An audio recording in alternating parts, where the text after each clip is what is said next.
Well, the problem is that Tywin would never live to meet Sansa's child. He dies within just a few months of their wedding, and that's pretty much no-negotiable. If not Tyrion, Varys would have done the deed himself, or Oberyn's poison would have killed him. And Tywin is also still just an old man anyways, and old men die all the time. Hello everyone, if you are new here, please don't forget to subscribe and click the notifications bell, so you don't miss any new updates on your favorite TV series.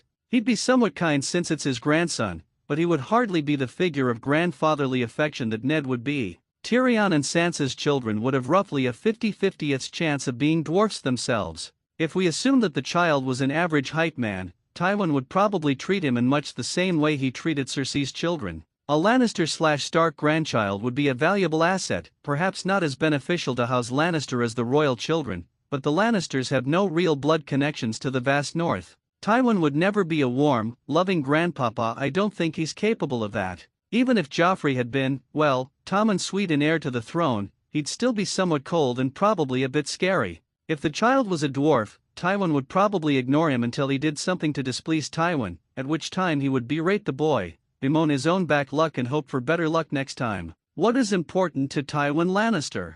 If the child was a dwarf, I expect he would probably treat it with the same contempt as he does Tyrion, as a blot on the family to be barely tolerated while it was useful. If the child was unaffected by dwarfism, then it would be groomed as a subservient pawn to bring the north to heel. They would be used like Tyrion and Cersi were used, as chess pieces to further his aims. He showed little respect or even affection for Joffrey, even when he was king. Pawns, kings, queens and knights, all pieces in his Game of Thrones for the glorification of House Lannister.